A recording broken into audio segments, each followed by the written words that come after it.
Hey, welcome back, everyone, to another episode of the Educational AD Podcast. We'll be right back with today's guest, but we want to give a shout out to our partners, Vital Signs Wall of Fame, the Florida Coaches Coalition, the Global Community of Women in High School Sports, and We Coach. These are four great organizations. You've heard me say it many times. You should have them in your network. And now, do me a favor. Don't hit that fast forward button. Stay with us for the next 3 minutes as we give our sponsors their shout out. These are all products that I used as an athletic director or as a coach. You should be using them too. Here we go. We want to say thanks to Huddle for their support of the podcast. Go to huddle.com and change the way you see the game. As a football coach, I used Huddle for years, but when I became an athletic director, I made sure our school was a Huddle school, and our coaches just loved the tools that Huddle provided that helped them coach our kids to their highest level. At Huddle, we believe in sports, and teams believe in Huddle. Join the 8 million users. Turn your school into a Huddle school. We also want to say thanks to Gipper. Go to Gipper.com. Start creating world-class marketing content for your school's social media channel. It's so easy, even I can do it. Promote your athletes, celebrate your team's accomplishments. Gipper's used by over 3,000 athletic programs, both college and high school, and their professionals are just waiting to help you. That's Gipper.com. Check them out today. We also want to say thanks to Home Campus. As an athletic director, I used Home Campus every single day, and it was just fantastic. And the Home Campus staff was great to work with. Home Campus is your one stop for things like scheduling, athletic clearance, state association, coach compliance, you name it, Home Campus has it. Go to homecampus.com to get started. That's homecampus.com. We also want to say thanks to Sideline Interactive, indoor score tables and video boards. Go to sidelineinteractive.com, schedule a live web demo, and see their tables and their boards in action. Probably one of the best purchases I ever made was our Sideline Interactive indoor score table. Check out their products today at sidelineinteractive.com. We also want to say thanks to Hometown Ticketing, the leading digital ticketing provider to schools and colleges. Hometown Ticketing is digital ticketing that offers more support, more security, more customization. The Hometown team is here to help you make the best solution. So go to hometownticketing.com and talk to their pros. That's hometownticketing.com. We also want to thank Vital Signs Wall of Fame. If you're looking for a really cool way to display your school record boards or your school's Hall of Fame, or just tell more compelling stories, go to Vital Signs Wall of Fame. Check out their interactive touchscreen video consoles. Their mission is to help you bring your school's legacy to life. Go to vitalsignswalloffame.com. We also want to thank Snap Mobile. Go to snapraise.com. That's snapraise.com. Check out their entire suite of platforms designed to help you do your job better. If you're looking for a fundraising platform, stop right here. SnapRaise is hands down the best. But there's also Snap Connect, Snap Store, Snap Manage, and a whole lot more. You'll find them all at snapraise.com. We also want to thank District 1. Go to district1.com. That's WON. And you're going to feel like you've won when you see their fully custom uniforms, their on-time delivery, and their one-at-a-time replacement program. You're never going to have to buy a full set of uniforms again when you just need to order one or two replacements. Go to district1.com. Click on the Team Gear button. You'll get a free quote. That's district1.com. And we want to say thanks to Athletic Surveys by LifeTrack. Athletic surveys are a quick, easy, and affordable way for you to collect comprehensive data that allows you to evaluate and improve your entire program. Athletic directors already hear back from the 2%, the people that want to gripe about everything. Athletic surveys will connect you with that 2%, but they'll also connect you with the 98% that love and support your program. And that's a tremendously valuable tool to have when you're talking to a frustrated parent, your principal, or even your school board. Go to athleticsurveys.com. They're going to create a custom survey for your school that lets you take the pulse of your players and your parents. That's athleticsurveys.com.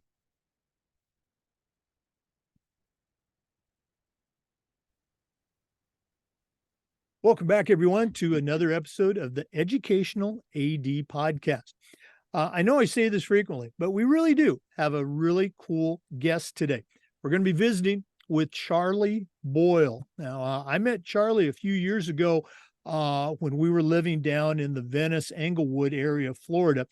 And he's the I don't know if you're the commissioner. I know you're the assigner for the Coral Coast Basketball Officials Association.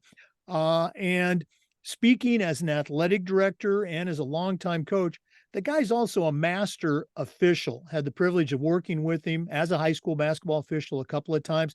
No longer in that area. I'm with a different association, but very excited to have Charlie on the show today and talk about the current state of high school officials and also give some ideas on how to maybe make that better. So, Charlie Boyle, welcome to the podcast.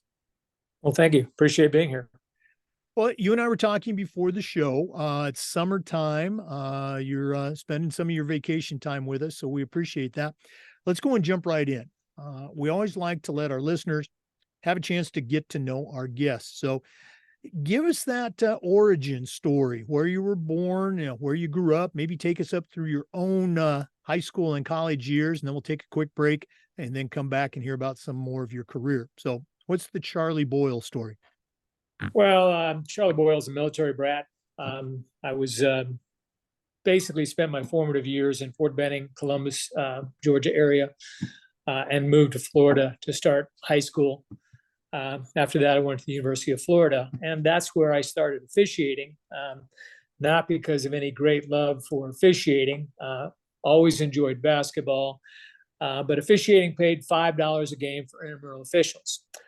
Unfortunately, the training for intramural officials at that time at the University of Florida, and I'm sure it's improved since then, was basically, here's a ball, you know how to officiate, et cetera, et cetera. We went down there without a clue. I mean, no training whatsoever, not about the triangle, not about two-man, nothing about rules. And we blew our whistles. And we did so at fairly great risk because a lot of the teams that we officiated were fraternities who had ardent fans, ardent to the point where physical violence was often threatened. And I won't lie. I will have to tell you, given the physical violence that was threatened at that point, I may have altered a call or two. But anyway, that's where I started. And then I got into coaching high school basketball for a few years. I then went to law school, and I moved down to the Southwest Florida area, where, thinking I knew it all, and in fact knew very little, I became pretty much a terrible official baiter for my kids' youth games. Eventually, the local guys got so tired of hearing me, they invited me out to officiate. And of course, I thought I knew it all. So I went out and started officiating, and I realized, wow, this really is not easy. It takes some effort, takes some rules knowledge. I embarrassed myself on the first rules exam, thought I knew it all. Like many people, watched the NBA, et cetera, coached, and I got a 74. I didn't study, so I got better. But through a lot of camps, through some acting as clinician, through a lot of rule study, more recently in the last 10 or 15 years, a lot of video work, I think I've become a better official, although what you have to do every year, you're like a shark as an official. If you're not getting better, you're probably getting worse. So does that give you the information you need? No, that's a great start. And as you were sharing your college years, I can very much relate. And again, this isn't about me, but I grew up in Oregon, went to college in Oregon, and similar situation. Our physical education department was looked upon to provide officials for the city leagues, some intramurals, but also the local junior high, middle school games. And hey, Jake, you played basketball in high school? Yeah. Okay. Well, you're an official. I need you at this school or this site. And that lack of training and not so much threats of physical violence, but just definitely running to my car after the game was there. Was there any sort of and in defense of my our college, and again, this was back in the 70s. I'm sure they have gotten better too. But back in your day, was there any sort of, hey, you want to take this exam, or, hey, I heard about this. Was there any sort of follow-up by the organizational staff to help you as an official get better? At the intramural level, Yeah. absolutely not. It was basically sink or swim, and they didn't really care which one you did as long as you were out there and covering it.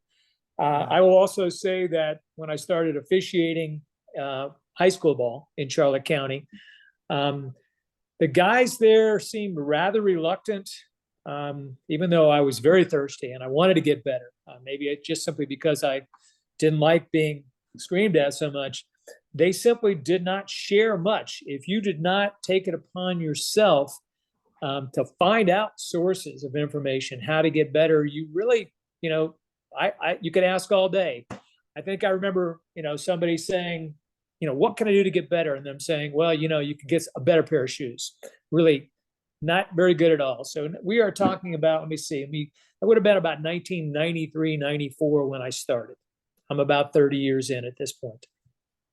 One more question. In that period when you were starting as, an official, after you'd been recruited, who's maybe one or two mentors from the officials profession that finally reached out to you and said, hey, you should think about this, or have you ever tried that? Any names from the past jump out at you? Unfortunately, there really were no mentors until I found out about a camp. And my first camp would have been about 96, 97, which was in Tampa. And it was actually a Southeastern Conference college officiating clinic that I went to. And it was kind of a debacle. I remember being singled out and said, you can either go get a haircut and come back, or you can leave. But I will say, and kind of in response to your question, the mentor that I had who helped not just me, but helped a ton of officials is a guy named J.B. Caldwell. J.B. Caldwell ran what is now the ETA camp in Daytona. It was J.B. Caldwell's camp. I went to that camp religiously, either as an official or as a clinician for about 10 or 12 years. J.B. Caldwell was a Southeastern Conference official. He really cared about making people better. He told people, this is a high school camp. We are not here to give you, to have you looked at by college assigners. There will be some here, but we're not promising anybody going up. This is about getting better as a high school official. And JB eventually went on to become the head of scouting for NBA officials for the NBA. So he was very, very good at what he did. He's a terrific guy. I will thank him any and every opportunity I ever can for what he did for me, and literally thousands of other officials. Oh, that's great to hear. And again, for our listeners, I remember the 2 years that I officiated down there in Charlotte. Charlie did a great job of sending out every year, sending out videos, and during the season, situations, some, constantly providing us with some professional development opportunities. So, good for you too. Our guest today is Charlie Boyle. He's a longtime high school basketball official here in the state of Florida. We're going to take a quick break, but we're coming back with some more. This is the Educational AD Podcast. We want to thank Huddle for their support of the podcast. Go to huddle.com and change the way you see the game. When I was a football coach, I used Huddle for years, and it was just fantastic. But when I became an athletic director, I made sure that our school was a Huddle school, and our coaches just loved the tools that Huddle provided that allowed them to coach their kids at the highest level. At Huddle, they're going to provide a professional grade solution for the challenges you and your coaches face. At Huddle, we believe in sports, and teams believe in Huddle. Join the 8 million users and turn your school into a Huddle school. We also want to say thanks to Gipper. Gipper is the official social media graphics solution for the Educational AD Podcast. And if you go to Gipper.com, their team is going to show you how you can create professional quality social media graphics for your school's platform. It's so easy, even I can use it.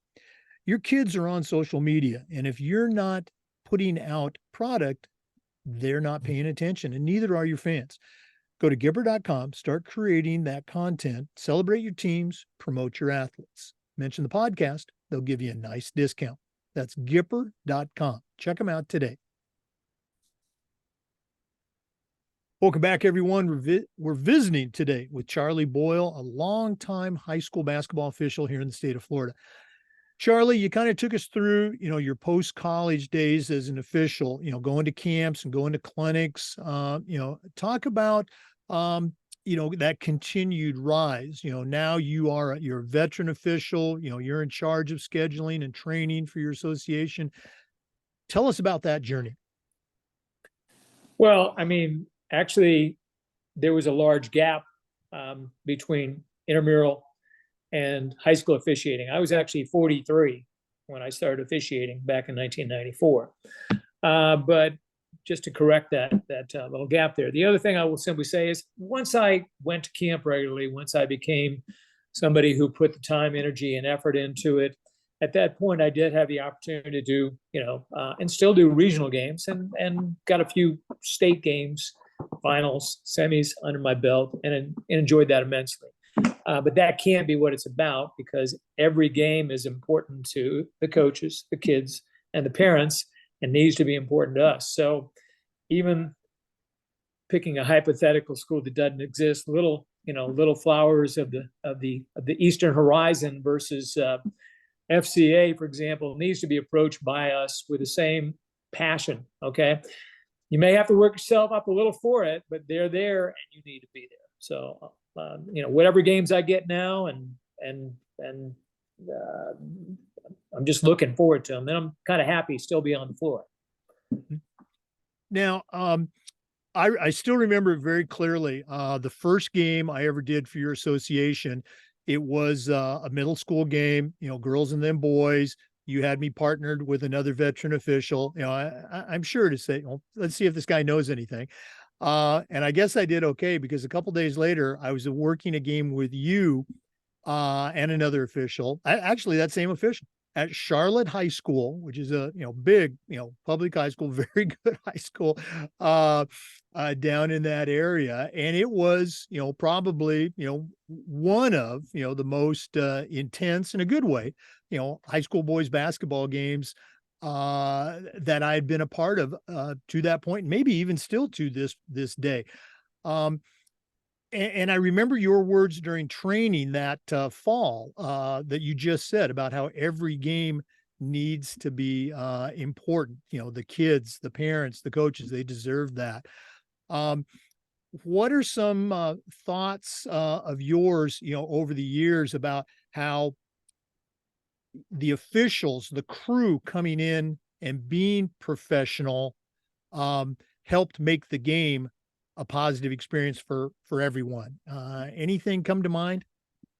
Well, I have to not answer that question and share with you and I don't know if you remember, I remember that middle school game that you did, and you did a fine job, and it was a two-man game. But I also remember the reason you got on the Charlotte crew for that game. We had somebody drop out. It was a heavy night, and I had to say, okay, I'm going to have to go ahead and risk. So you were not the first choice for that game, Jake, but you did a great job. Okay. So that, and you got a full varsity schedule, I believe, the second half of the season, but yeah, you got thrown in because there was nobody else. So you can, edit that out if you want to, but that's my recollection of that event. Now, in terms of being professional, we demand, or we try to demand of the coaches, that they're professional. And you can't demand respect unless you give respect. It's an old saying, but it's so true. So even in the face of a particular coach, not being professional, we need to do the best we can. And I'm an old curmudgeon, okay? I don't always succeed. I succeed a little better the older I get. Maybe that's because my T level's down. But the point is, you try as hard as you can to be professional. It makes the game go better for you. It's more likely to give you a positive result from the coaches. It's much more likely, okay? So that's all I can say. It's something you strive for. Some people are much better at achieving it. I don't know if you remember Andy Witt. Mhm. Not sure if Andy was there. Andy has always had the ability to remain very calm on the floor. And as a matter of fact, Andy has been accused at certain levels of being too nice. I don't think you can be too nice. You certainly don't want to be stepped on. But when I work with Andy, I know not only is he going to be calm, but he can help calm me down simply by his calming presence. So I hope that answers your question. Oh no, and I appreciate your candor. I was shocked when I got that call for that game, but again, I had two pros with me. You guys made me feel like I was just part of the team, and it was a great experience for me. So I appreciate you sharing that backstory. But no, and I think I've noticed that as a subtle difference from the association I'm with right now, which is a great association, and the guys are great, but the focus that you always had whenever we met on one of those Saturday clinics or even in the videos, the emails that you would send out, just, being professional, being a pro, it really, it impacted me. I saw that. Maybe it was because I was an athletic director and, I tried to do that with our coaches, but, great job. We're going to get into more of some of the things that you do or did or still do with the association. But um, let's share an anecdote here. I know I'm ambushing you. Looking back at this most recent season of officiating for you, what's the situation that maybe you were watching the game as an observer, or maybe you were part of the crew? What's the situation that it could have gone the wrong way, but the crew, the officiating crew, helped keep it under control and keep it positive? I know I'm putting you on the spot here, but anything stick out? Jake, nothing comes to mind. I'm sorry. I Oh, apologize. So you may have to edit that, whatever you want to do. I really can't think of a situation where things almost went south but didn't. Um, and it's probably because I did 40 or 50 games and have done another 40 or 50 games postseason, including AAU tournaments. I just don't have a clue to respond to that question. well, I'm going to go and respond for you because this just popped back into my mind. That very game that we were just talking about. There was a situation early in the game, and both very good basketball teams, very athletic. The ball went out of bounds off of the home team, right in front of their bench, and there may have been I don't even think there was a foul. I think it was just going to be put the ball back in play. The ball rolled into the hands of one of the home team's, like 6 assistant coaches that were on the bench, and one of the visiting players, because we had already made the call. It's going to be white ball or black ball, whatever it was. The kid for the opposing team runs over out of bounds. It was right in front of me, and reaches over and tries to take the ball out of the assistant coach's hands because he had the ball. And the coach was being, let's say he wasn't being the greatest of sport, jerks the ball out of the kid's hands. And then I think one of the bench players of the assistant coach, started to step forward towards one of the players. And I was right there. I immediately stepped in, pushed both back, and I was kind of walking the visiting player away. But there was behind my back some skirmish or near skirmishes, things going on. You were the lead. And long story short, just the way you spoke to the coaches and the kids, and we administered everything. This was early in the game. I think that game really could have gone south had it not been for your quick action stepping in. And then we huddled as a crew. What did you see? What did you see? What happened? And we moved on. So I don't know if you remember that detail, but it certainly sticks out for me. Well, I don't remember that at all, but I will say that you brought up an issue that's of prime importance, and that is dead ball. Whenever there's a dead ball situation, that is the situation where it's critically important that no one relaxes who's officiating. Dead ball means that things that you just described could occur. You need to be hyper alert when there is a dead ball. You need to think about what can go wrong and and just simply be vigilant. So I will just remark in that regard. But no, Jake, I don't recall the incident at all. It could have been so worried about how you were going to react that I may have blanked out, the first 20 minutes of the game, because I simply didn't know what. I'm guessing that was a preseason classic. It probably involved IMG versus the home school that you've been referring to in the general terms, or a large school out of Fort Myers. I'm guessing it was a preseason classic. Yeah, no, it was very much so. Anyway, again, it still sticks out for me as just great game management. The crew worked together. I was very proud to be a part of that crew. For listeners, our guest once again is Charlie Boyle, longtime official in the Port Charlotte, Florida area. We're going to take another break, but when we come back, we're going to talk about his association and some of the things that they do for officials training and evaluation and helping officials become better. Don't worry, we're going to talk about ADs and coaches too, but this is the Educational AD Podcast. We want to say thanks to Home Campus for their support.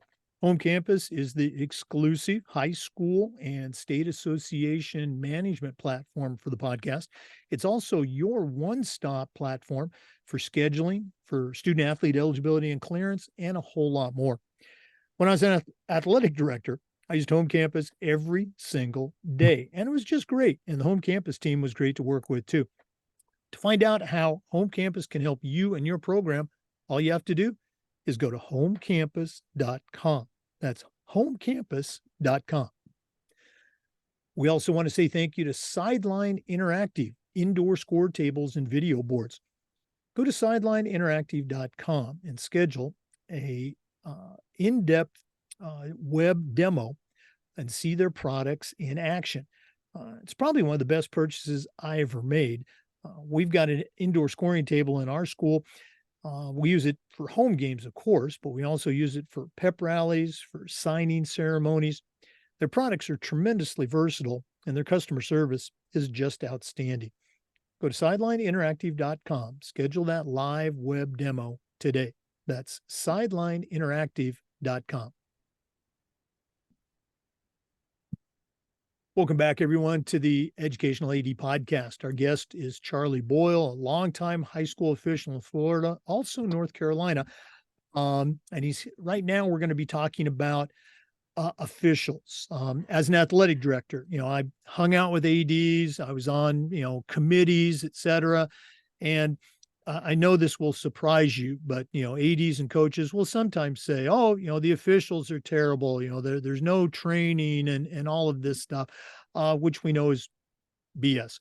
What are some things that you do in the Coral Coast Association for training and professional development?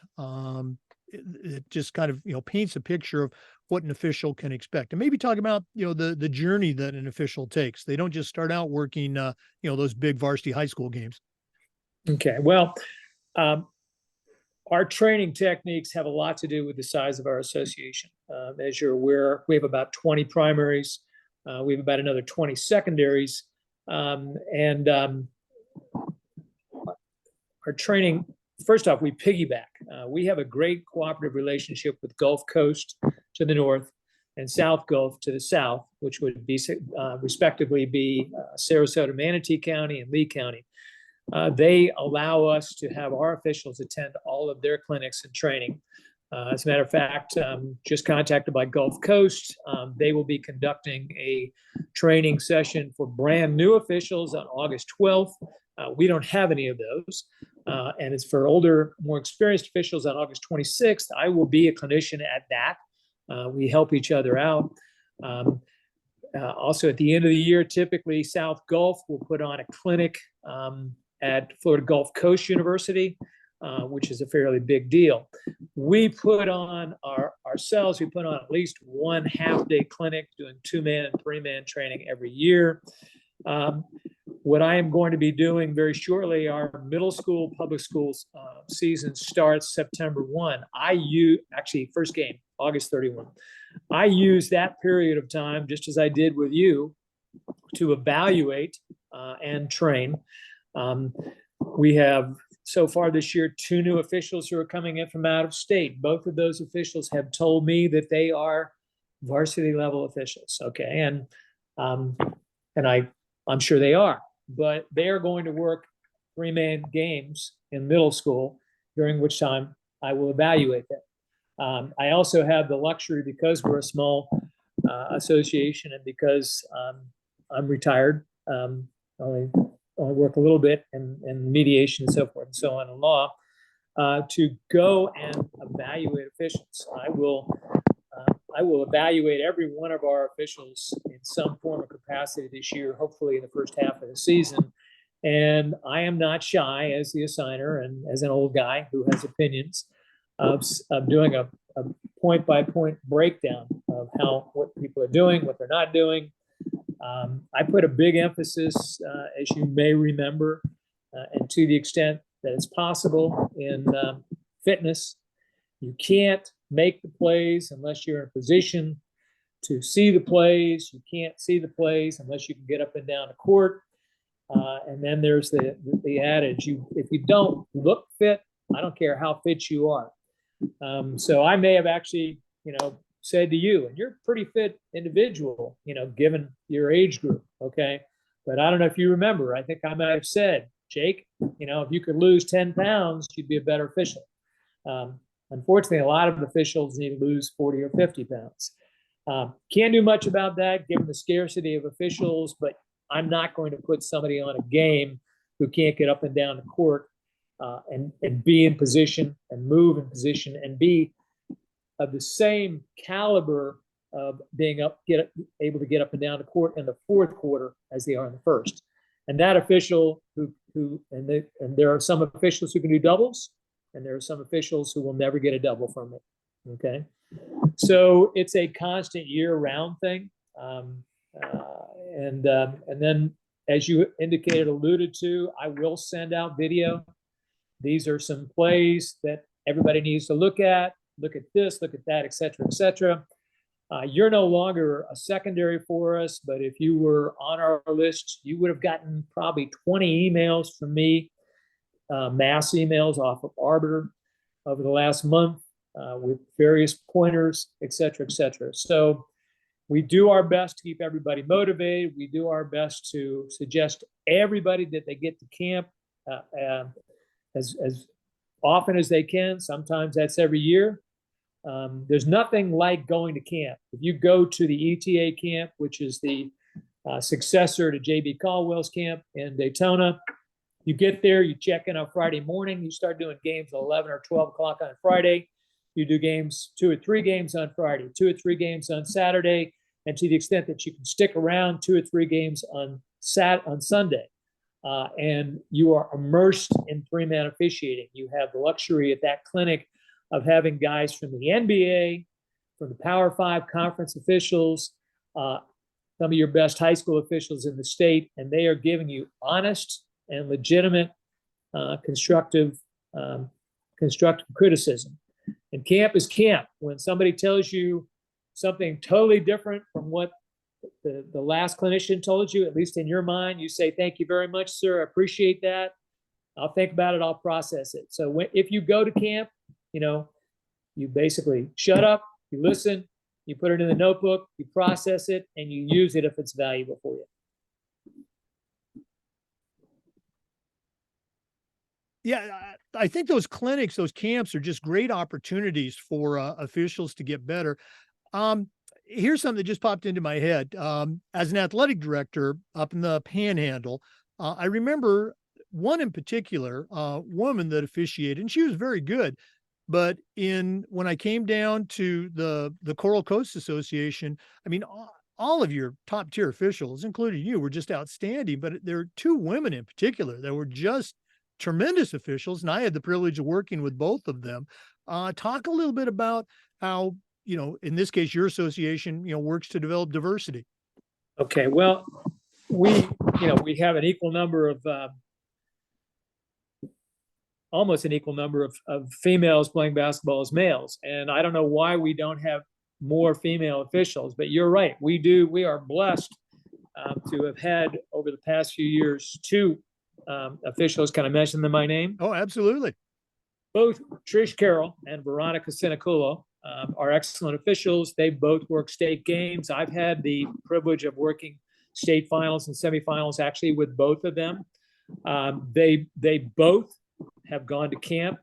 I do remember, if you have 2 minutes, Trish's first camp, her father, who was then officiating, and we went to that camp. It was the ETA JB Caldwell camp. Trisha was 20 years old, maybe 19 years old. And I don't remember, Trish has a 20-year-old son who now plays for Florida Atlantic. She was probably only 4 or 5 months postpartum. She went to that camp and she was turning heads. She has the instincts. She was a 1,000-point scorer in high school. She had a full ride to college, which she couldn't fulfill because she was pregnant with Trey. She got to this camp, she turned heads, and I remember they put her on the final because it was a tournament scenario, and the game was going, you may have to edit this out, the game was going to shit, okay? She had 2 older white guys on the crew with her. They were panicking. It was getting very testy, and there was a moment where there was a timeout. She literally grabbed both of the guys, pulled them together, very sternly, and you work with Trish, she can be stern, very sternly, basically, we couldn't hear this, but we could see what was going on, basically told them to get their act together. She pulled that game out of the toilet, and she did an excellent job. She, in fact, got a lot of, she got D2 schedule right after that, but she focused on raising Trey and being a mother, so she came back, and we have had the blessing of having Trisha there. I'm also excited this year. In addition, we have a brand new official, female official coming down. She's an ex-college player. She tells me that she's going to be a varsity official. I will be doing the 3-man scenario in middle school to assess her, but I'm looking forward to that. Still, we will only have 3 out of approximately 20 primaries who are officials and are female. And I love to have an even number. Okay. For some reason, females seem to be very cool and calm on the court. Again, maybe it's a T level or whatever. I don't want to probably get wrong for going there. Bottom line, they handle the court well. They have court presence. They have the calm that's necessary. So please give me more female officials. Okay. And I don't care, whether you're black, brown, gray, or green. Okay. You can officiate. Please call us up. Join us. We need more officials. Oh, no, absolutely. And I just want to go on record saying, Trish and Ronnie were great to work with. They were very accommodating of me. And as you said, not shy about, telling me, hey, this is how you need to get better. So great stuff. Charlie, we're going to do this at the end of the podcast. But if one of our listeners, an athletic director, a coach, even an official, wanted to reach out, pick your brain a little bit about officials training or anything else, what's the best way that they can get a hold of you? I'm going to give you my email rather than give you my phone number. And that is, do you want me to give it to you now? Yeah, we'll do it again at the end too. Okay. It is cboyle3151@gmail.com. More than happy to, spend whatever time is necessary to try to help somebody. Okay. Once again, our guest is Charlie Boyle, longtime high school basketball official. We're going to take another break, but we're coming back with more. This is the Educational AD Podcast. We want to thank Hometown Ticketing for their support. Hometown Ticketing is the leading digital ticketing provider to schools and colleges. And if you go to hometownticketing.com, their team is going to show you how to set up and sell tickets online, not just for your athletic events, but things like school plays, concerts, school dances, even graduation. And here's the best part. Every step of the way, you're going to have a dedicated client success manager providing hands-on support. That's every step of the way. There's a lot of online ticketing providers. Hometown Ticketing offers more support, more security, and more customization. Hometown is going to make the best solution for you. We also want to say thanks to Vital Signs Wall of Fame. Go to vitalsignswalloffame.com and check out their interactive touchscreen video consoles. It's a great way to display your school record boards for all the teams, for all the events, or your school's Hall of Fame, or simply tell more compelling stories that will help you share your school's diverse history, your proudest moments, and your top role models. Go to vitalsignswalloffame.com. Tell them you heard about it on the podcast. They'll give you a nice discount. That's vitalsignswalloffame.com. Hey, welcome back, everyone, to the Educational AD Podcast. Charlie, in Florida, the Florida High School Athletic Association, the FHSAA, is our governing body. Obviously, officials associations, have to be registered and be approved by the state association. What are some things that you have seen over the years, from your perspective, where the FHSA has gotten better? And then let's go ahead and turn that critical eye. What are some things that you think the FHSA can do a better job of in promoting officials and sportsmanship, et cetera? But let's go and talk about some of the things they do right now that help you out. Okay. Well, again, I alluded to the fact that I've been at this for 30 years. There was a period of time where we had great camps, clinics, et cetera. And then there was a period of time before the present administration was in where basically it seemed like we were getting nothing. But since we've had Jeremy Hernandez and Ed Thompson in, there is a camp, a Florida High School Athletic Association camp that is given every year. I actually went to it this year up in Gainesville. It was very well done. It was an early morning clinic. We went over the new rules. They had very good evaluators. So they are now making that available to us. They make available to us through multiple emails, the new rules, points of emphasis, things of that sort. And probably most importantly to me, as somebody who is an assigner or an officer of an association, Ed Thompson and Jeremy Hernandez are very responsive to email questions. If we have an issue that comes up, whether it's a rules issue or whether we have a situation where a coach is tossed and we need to have some, back and forth and information, they are just very responsive. We did have a tough situation a couple seasons ago, and I received a lot of help from Ed Thompson specifically in how to deal with it as an association. So do want to thank him for that. I had the opportunity actually for the first time at the camp. We always have like a little social at the end of the camp, and I had the opportunity to speak to Ed Thompson for about an hour, and he's just a really interesting guy. So it was good. It was good getting to know the person as well. So the camps are very good. The clinics are very good. The information is very good now. And again, whereas 10, 15 years ago, it was like they dropped off the face of the earth. Okay. Well, that's good to hear about Ed. And of course, Jeremy, who's in charge of officials. Ed is for those of you outside of Florida, Ed Thompson. We have a number of directors at our state association that oversee various sports. Ed oversees, among other things, basketball and also track and field, where I've known Ed for years. Also would see him at the athletic director advisory committee meetings.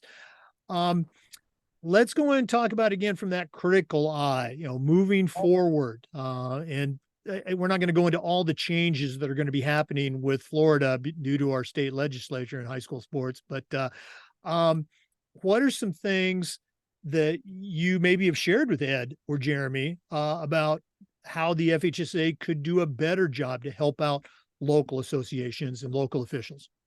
Well, the only thing I can do is really point to Georgia. Georgia puts on, I want to say 15 or 20 camps during the summer at various locations. They are not, I think they're either 1 day or 2 day camps. And the fact of the matter is, I was only able to go to camp this summer because I happened to be in St. Augustine around the same time. I'm up in North Carolina most of the time during the summer. And I was only able to go because, it worked out for me. Going from Naples to Gainesville is a long way. Miami, Tallahassee, okay? It would be very helpful in terms of training to have the state association put on multiple clinics at multiple locales. If they could do that, that'd be great. Other than that, I really don't have a concrete example that I could give to you. Just more clinics. And again, the clinic is where you become immersed in the basketball.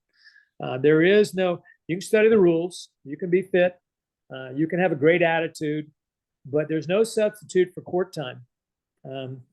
It's like playing basketball. And you know as well as I do, having played sports, if you're thinking about what you're doing when you're playing a sport, if you're thinking about what you're doing when you're officiating a sport, you're probably not doing a very good job at it. It's those almost autonomic skills that you get when you've worked 100 games, or in my case, 1,000 games, that help you. You have to have the court time. And court time in a clinic situation where you're immersed, where you get immediate feedback, it's just so much more valuable than a one game. That's about all I can say. No, and I think that's a great idea with the population, areas in Florida. And it is a pretty darn big state. If you're not familiar with Florida, have one in Miami, have one over in the Port Charlotte, or maybe go down to Naples, alternate years, or even Tampa, and then up in the Panhandle, maybe do Tallahassee, and that way the Pensacola and Jacksonville people can come there, Florida or Orlando or St. Augustine, somewhere. There's enough tournaments in the summer. There's a couple of colleges that could host it. Colleges, what a great recruiting opportunity to bring kids and coaches to your school for a weekend. So I'm going to share this episode with Jeremy and Ed so they can hear all of your great ideas, but I agree with it too. Well, I hope I don't offend anybody, but oh, no, not at all. Okay. Once again, for our listeners, our guest today is Charlie Boyle. He's a longtime basketball official here in the state of Florida, also works games in North Carolina. We're going to take another break. I know that's shocking to our regular listeners, but we're going to come back with some more. This is the Educational AD Podcast. We want to thank our friends at Snap Mobile for their support. Go to snapraise.com. That's snapraise.com. Check out their entire suite of platforms designed to help you as an athletic director do your job better. If you're looking for a fundraiser, stop right here. SnapRaise is hands down the best fundraiser out there. We used it at our school with great success, and so can you. They even have a program where they will give you your funding before you actually do your fundraiser. Nobody else does that. But you also have Snap Connect, Snap Store, Snap Manage, and a whole lot more. You'll find them all at snapraise.com. That's snapraise.com. We also want to thank District 1. Go to district1.com. That's WON. And you're going to feel like you've won when you see their custom uniforms, their on-time delivery, and their one-at-a-time replacement program. You'll never have to order a full set of uniforms again when you just need one or two replacement pieces. Go to District 1, click on the Team Gear button, and you'll get a free quote. That's district1.com. Check them out today. Welcome back, everyone, to the Educational AD Podcast. Charlie, we've talked about your officiating path. We've talked about training. We talked about the state association. Now, I really want to hear your thoughts on what can athletic directors, and we can even extend that to head coaches, what can they do to help with our officials crisis? Again, we need more officials, but then we need to hang on to them. We need to retain them. Also, sportsmanship is probably at an all-time low. Hopefully the needle is creeping back in a positive direction, but it's not where it should be. So I'll set you up this way. As an athletic director and as a coach, full disclosure, I was not always the best example of sportsmanship. I had some good leaders that, helped kick me in the butt and get me going on the right path. But as an AD, I would tell our coaches point blank, I don't want you chirping at the officials. I'm paying you to coach the kids. And if you're chirping at the officials, who's coaching the kids? The answer, nobody. So if there's a problem with the officials, you let me know after the game. Coach the kids. So again, that's my opinion. And for our listeners, I'm also a basketball coach or a basketball official. So I've been on both ends. So, Charlie, I'm going to shut up. What are some things that ADs and coaches can do to help create a better environment for officials, for athletes, and fans? Okay, I'll try to be specific as I can. I know this is a wild suggestion, but I would suggest that every AD require and every coach take the test every year in the sport they are officiating. I am constantly shocked at the lack of rules knowledge of coaches. Unfortunately, they just don't seem to, study the rule book. And I understand they're coaching, but it's really hard for me to understand them criticizing officials with comments like reaching in. Okay, reaching in is not a foul. Illegal contact, which creates an advantage or disadvantage, is a foul. But reaching in and of itself is not.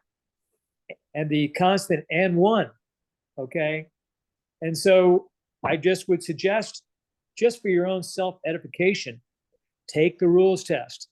If you get a 70 on the rules test or a 75 or even an 80, what does that mean? It means you don't know the rules very well. So take the rules test.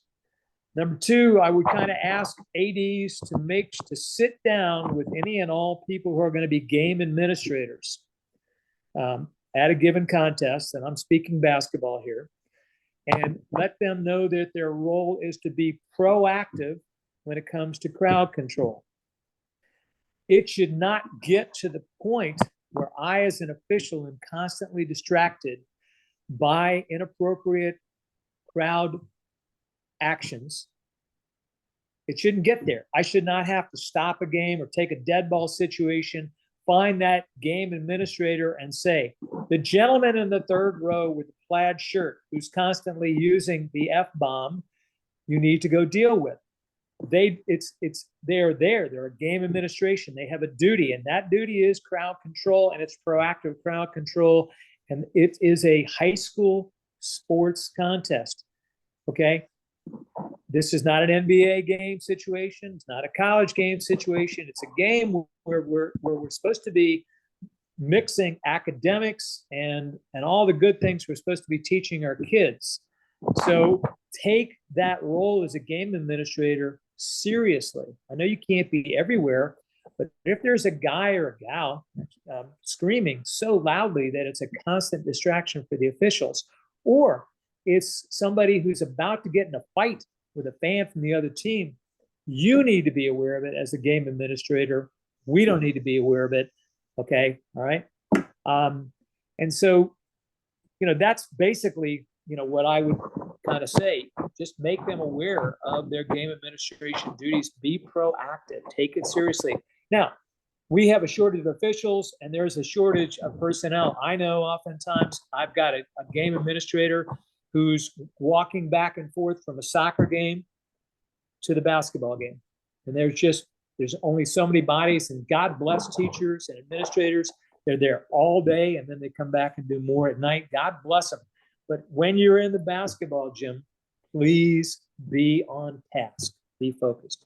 So I probably had a third or fourth, but due to my age, I've kind of forgotten that. No, those were great. And again, as a longtime AD, I've been that game administrator, and again, I'm not trying to pat myself on the back, but you're absolutely right. Those are things that you need to do. Now, since I've retired as an AD, I'm still a high school and a middle school basketball official. Worked as many games as I wanted to this past season. I've also become, and these are in air quotes, an expert speaker, and ADs will bring me in to talk to their coaches and talk to their parents sometimes. And even when I'm not doing that, I will ask an athletic director, I'll ask them, what is your line in the sand for your coach's sideline behavior? We're talking basketball here. So I'm sure you've had a game like this where the coach isn't yelling, but every trip up and down the floor, hey, that was a foul. Hey, that's traveling. Oh, you got to call it both ways. Oh, you're killing us. Aren't you going to call that? And it's just this nonstop, commentary. And it's not you suck, and it's not, over the line. And probably most people outside of you and the coach can even hear it. But I asked the AD, I said, what is your line in the sand for Coach Decorum? And I'll share with them what I already shared with our listeners. I would tell our coaches, don't be chirping at the officials, coach our kids. So what are your thoughts on that? The line in the sand. Okay, well, let me just go back. I said I had a third or fourth. There is one other thing that I think in terms of promoting a relationship between your sports program and your local official association, and that is and it doesn't happen every season with every school, but when there is that situation where things go south in a ball game and a coach gets ejected, or whatever. When you make that phone call, typically to me, sometimes to the president, but more often to me, have an open mind. I am not going to believe everything I hear until I'm an attorney. Okay. I basically come to any situation going, okay, I am probably going to have to work very hard to ferret out the actual facts. Okay. People have a tendency to prevaricate. People have a tendency to try to make themselves look better than they actually happen. So I know that as the assigner for my association, the liaison between my association and the AD, that we need to figure out the facts. So come to that discussion with an open mind, okay? I won't go into who it was, but we had a situation going into the postseason last year where I had an athletic director call me up and basically threatened to go to the state because his coach had told him that our association was totally biased against them because they were an out-of-town school. He had totally bought it. And the first thing I said was, why don't you ask the coaches of our schools whether they think we're homers? Okay, they'll tell you. But the bottom line is he did not come to the conversation with an open mind. So I would suggest that they come with an open mind and investigative look and say, okay, what happened? Nobody was perfect. What were the imperfections? How can we improve going forward as opposed to confrontation? So I forgot your other question. Oh, in terms of chirping, I will just tell you what I do as far as chirping is, if we are starting the game and we're 2 minutes into the ball game, and every time we have gone up and down the court, there has been a comment about the officiating, which comment basically implies you got it wrong, et cetera, et cetera. At the next dead ball situation, I will go to the coach and go, Coach, respectfully, you are going to have to coach. You are not going to officiate the entire game. I'm not going to let this go on very much further. You will get a bench decorum warning. Okay. Bench decorum warning is a great tool. It allows us in a non-threatening fashion to basically give information to a coach that they've crossed the line. And here's the deal. Basketball, you say you officiate track too, right? I can't imagine that officiating track is anywhere near as anxiety producing or as officiating a basketball game. Officiating basketball, I'm going up and down the court and I'm in constant motion. I am constantly looking for 5, 6, 7, 8 plays, 6 or 7 things happening. Having a coach constantly chirping at me is not going to make me better. It is a distraction, and it's going to make me a worse official. Having assistant coaches do that, I don't tolerate that at all. Right. If I've got assistant coaches who are officiating, I will undoubtedly say to the head coach, Coach, control your bench. If I hear any more officiating out of your bench, you're going to get, at the very least, a bench decorum warning. I will kind of give them an unofficial warning. And then if it gets continuous, they will get, at the very least, a bench decorum warning, which means I've now gone to my partners and said, I have warned XYZ school about assistant coaches officiating. If it happens again, give them a technical. Mhm. So. And you bring up a great point about the communication. We don't expect the coach to never say a word, although I guess it'd be great. And we're certainly don't want to be out there as mute and unresponsive and unapproachable, but they should be coaching. We should be making the calls, but have that mutual respect. But you're absolutely right about assistants. Okay. Yeah. I will let that coach know right away. I hear another word out of your assistant, I'm teeing him up. No. I think one thing that's helped me as an official is simply understanding the difference in terms of perspective that I as an official have versus the perspective they have. It helps me understand coaches. Coaches have a stake. We don't have a stake in the outcome. Anything and everything they see is colored by their perspective. They want to win. They want the best for their players. They're under a lot of pressure to do one thing, win. And sometimes it's like, what are they seeing? They're seeing the game through the eyes of wanting to win. If you understand that, that allows you to step back as an official and go, okay, I got it. I see where he's coming from. All right. And diffuse. It needs to be our job as officials, given the fact that coaches are passionate, justifiably so, but always so.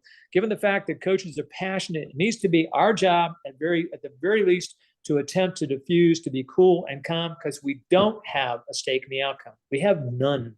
Right. No, and that's an excellent point. I wish we had more time, but we're not done yet. We always wrap up with the athletic director's toolbox. Now, you're not an athletic director, but you certainly know your way around the world of sports. So we're going to take our final break. And when we come back, I'm going to challenge you to send out a brand new athletic director, maybe even a brand new official, but I'm only going to let you put 3 things in their toolbox. So let's hear from Athletic Surveys, and then we're going to find out what Charlie Boyle is going to put in his new, we'll figure it out, toolbox. We want to say thanks to Athletic Surveys for their support of the podcast. Athletic Surveys are a quick, easy, and affordable way for you to collect comprehensive data that allows you to evaluate and improve your entire program.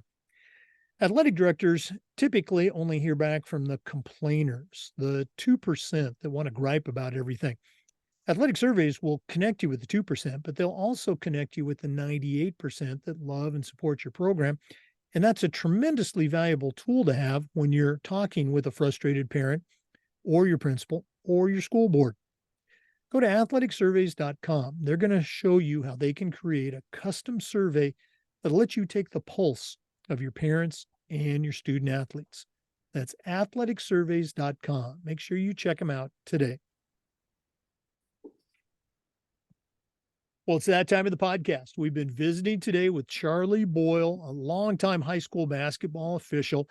But right now I'm going to challenge him to send out a new athletic director, maybe even a new official, but I'm only going to let him put 3 items in the toolbox. So Charlie, what 3 items are going to go into your new athletic director or new official toolbox? Okay. Well, the first one would be the concept of a servant leader. I think hopefully we're all familiar with it. And I don't know if you remember Brian Nolan at Charlotte High School, but Brian Nolan was an excellent example of this. Brian Nolan would be the first guy out on the football field, lining the field. He was the last guy to leave the gym. He never asked anybody to do anything that he wasn't willing to do. And so the concept, and that goes for everything. When I was with my law firm, the managing partner was an excellent example of that too. If you're willing to do whatever you ask other people to do, then people are going to want to do well for you. So if you want to be a leader, serve first. The next thing would be, and I kind of alluded to this earlier, would be to listen first. Okay. As an athletic director, you're not quite a principal in terms of having to communicate with multiple people, but you are going to have to communicate with multiple people. And that means that if you're willing to listen first, and that was important for me to kind of learn. If I don't have to say anything, at least for a while, I'm less likely to say something stupid. So if you can listen first, it might temper what is otherwise going to come out of your mouth. It might educate you, and if you learn from listening, you might do a better job in that situation. And then the last thing, and this kind of goes for any and every relationship, whether it's an AD or a principal or as an official, although it's a big one for officials, you need to lose the need to be right. Okay? Nobody is ever right all the time. And if your first instinct is to justify what you did, then you're never really going to progress. So you're going to make mistakes, whether as an official or an athletic director. If you lose the need to be right and you somehow acquire the skill of learning to get better, you're simply going to be better. I know that's generic, but boy, if we could all pick up those tools, and again, it's a journey. Nobody gets to the destination ever. But if we could start on a journey to achieve those things, I think we'd all be better off. We've had that concept of not being or not needing to be right, but I don't think we've ever had it phrased that way. And it's a great way to look at it. I think officials are one of those groups. You're expected to be perfect on the first day and then get better each day moving forward. But great advice. And the other two, no surprise, they're definitely in our top 10 for the most frequently mentioned tools, for leadership. Charlie, this has been great, seeing you again. Wish we could work a game together again. But if one of our listeners wants to reach out and pick your brain a little bit, what's the best way that they can get a hold of you? Again, email me, cboyle3151@gmail.com. And Jake, just tell me when you want to come down and work a game. All right. Got an extra bedroom in my house. You can crash there. We'll get you on a good game. All right. I just might do that, my friend. Andy Witt is up in the middle of the area. Maybe you could get a ride with him. You're, I think, in the same association as he is, I think. The Lake Association. Yeah. Yeah. Okay. Now there's a big geographic area, but that's good to know. I'm going to write that down because I still have his email. All right. Charlie Boyle, thanks so much for spending time with us, and all the best with the rest of your summer vacation and this coming basketball season. Thank you. For listeners, remember we upload the Zoom recordings of all of our interviews to the Educational AD Podcast YouTube channel. We appreciate you listening. Come back just about every day for more great professional content on the Educational AD Podcast. We'll see you next time.